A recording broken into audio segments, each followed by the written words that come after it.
قال الله تبارك وتعالى في القرآن المجيد: وسارعوا إلى مغفرة من ربكم وجنة عرضها السماوات والأرض أعدت للمتقين.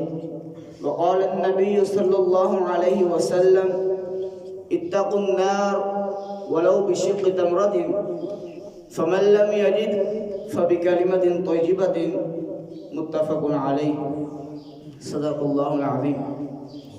سامعین محترم، اللہ تعالیٰ کا بے حد شکر ہے کہ اس نے ہمیں رمضان المبارک جیسا بابرکت مہینہ عطا کیا.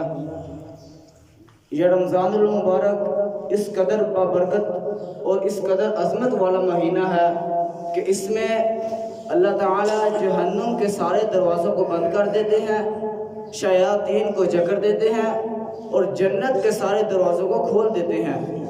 اور جہنم کے دروازوں کو بند کرنے کا مقصد، شیاطین کو جکڑنے کا مقصد اور اللہ تعالیٰ نے اپنی جنت کے دروازوں کو کھولنے کا مقصد یہ رکھا ہے: وَسَارِعُوا إِلَى مَغْفِرَةٍ مِّن رَّبِّكُمْ، کہ میرے بندے مجھ سے معافی مانگ لیں، میرے بندے مجھ سے اپنے گناہوں کی استغفار طلب کریں، بخشش طلب کریں، میرے بندے میرے سامنے گر گرائیں، اپنے آنسو بہائیں، میرے بندے مجھ سے کہیں کہ یا اللہ میں نے گناہ کر لیا ہے، میں اس بات کا اعتراف بھی کرتا ہوں کہ میں نے گناہ کیا ہے، میں اس بات پر شرمندہ ہوتا ہوں، لیکن اس گناہ کو مٹانے والی ذات، اس گناہ کو معاف کرنے والی ذات صرف یا اللہ تیری ذات ہے.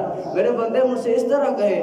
اور فرمایا وَجَنَّةٍ عَرْضُهَا السَّمَاوَاتُ وَالْأَرْضُ، اور اللہ تعالیٰ نے ایک جنت بھی بنائی ہے، اور وہ جنت کتنی بڑی ہے، اس کی وسعت کتنی ہے، اس کی لمبائی چوڑائی کتنی ہے.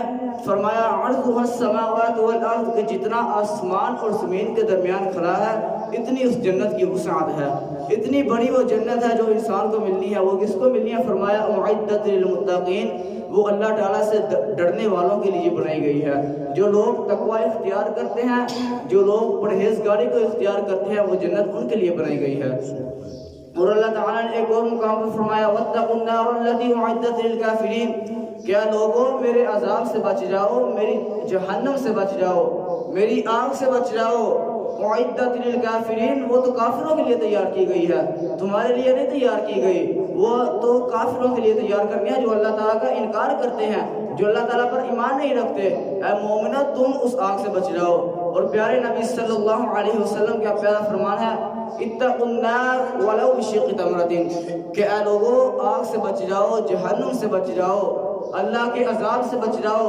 کس طرح بچ جائیں؟ فرمایا وَلَوْ بِشِقِّ تَمْرَةٍ، اگر تمہارے پاس ایک کھجور کا ٹکڑا ہے نا تو وہ بھی اللہ کے راستے میں صدقہ کر کے تو اللہ کی جہنم سے بچ جاؤ، اللہ کے عذاب سے بچ جاؤ. اس قدر اس جہنم کے عذاب سے بچنے کے لیے پیارے نبی صلی اللہ علیہ وسلم نے فرمایا کہ وہ عذاب بڑا سخت ہے، بڑا دردناک عذاب ہے. اگر تمہارے پاس اس قدر بھی وسعت ہے کہ تم ایک کھجور کا ٹکڑا بھی اللہ کے راستے میں صدقہ کر کے بچ سکو تو جہنم کے عذاب سے بچ جاؤ. اور آگے فرمایا فَمَن لَّمْ يَجِدْ، تو جو کوئی اتنی وسعت بھی نہیں رکھتا، اتنی طاقت بھی نہیں رکھتا کہ وہ ایک کھجور کے ٹکڑے کو اللہ کے راستے میں صدقہ کر سکے، تو فَبِكَلِمَةٍ طَيِّبَةٍ، تو اسے چاہیے کہ وہ کسی کو اچھی نصیحت کر دے، وہ کسی کو نیکی کی طرف رغبت دلا دے، کسی کو نیکی والا کام بتا دے.